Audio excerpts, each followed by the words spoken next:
নমস্কার, আমি cooking blog page থেকে সকলকে আমন্ত্রণ জানাচ্ছি আজকের রেসিপি ব্রয়লারের মুরগি রান্নার রেসিপিটি সম্পূর্ণ দেখার অনুরোধ রইল। চলুন দেরি না করে রেসিপিটি শুরু করা যাক। চুলা অন করে একটি পাত্র বসিয়ে দিয়ে দিয়েছি তেল গরম হওয়ার পর লবণ হলুদ মাখানো মুরগির মাংস দিয়ে দিয়েছি।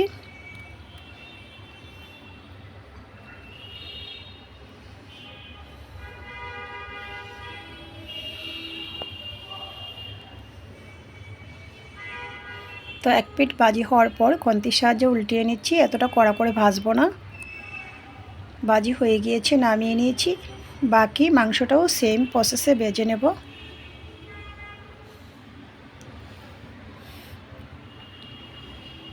সব কয়টা মাংস ভাজি হয়ে গিয়েছে, এই পর্যায়ে নামিয়ে নিয়েছি। একই পাত্রে দিয়ে দিয়েছি আরও খানিকটা তেল, কুচানো পেঁয়াজ সাথে তেজপাতা।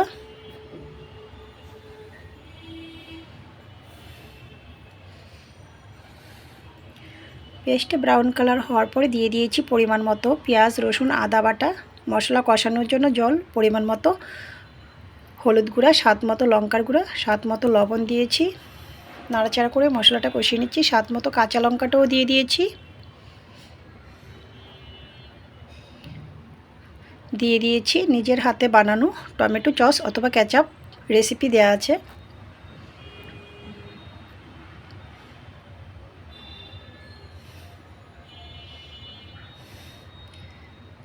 মশলার থেকে যখন তেল ছেড়ে দিয়েছি এই পর্যায়ে দিয়ে দিয়েছি মাংস।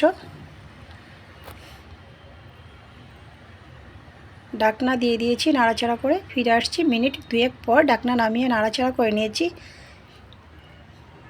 মাংস কষানো হয়ে গিয়েছে, এই পর্যায়ে আমি দিয়ে দিয়েছি বয়েল করে রাখা জল।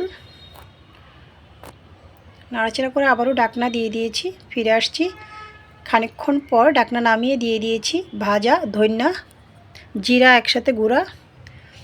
আবারও ঢাকনাটা দিয়ে দিয়েছিলাম, ফিরে আসছি কয়েক মিনিট পর। ঢাকনা নামিয়ে দিয়ে দিয়েছি গরম মশলা পাউডার।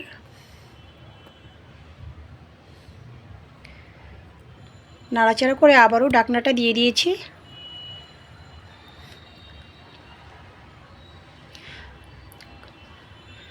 দুই থেকে 3 মিনিট পর চুলার আঁচ বন্ধ করে দিয়েছি। তো রেডি হয়ে গিয়েছে আমার ব্রয়লারের মুরগি রান্নার রেসিপি। পরিবেশন করুন পরোটা রুটি কিংবা সাদা ভাতের সাথে। রেসিপিটি ভালো লাগলে আমার ফেসবুক পেজটা ফলো, ইউটিউব চ্যানেলটা সাবস্ক্রাইব করুন, সাথেই থাকুন। সকলকে ধন্যবাদ।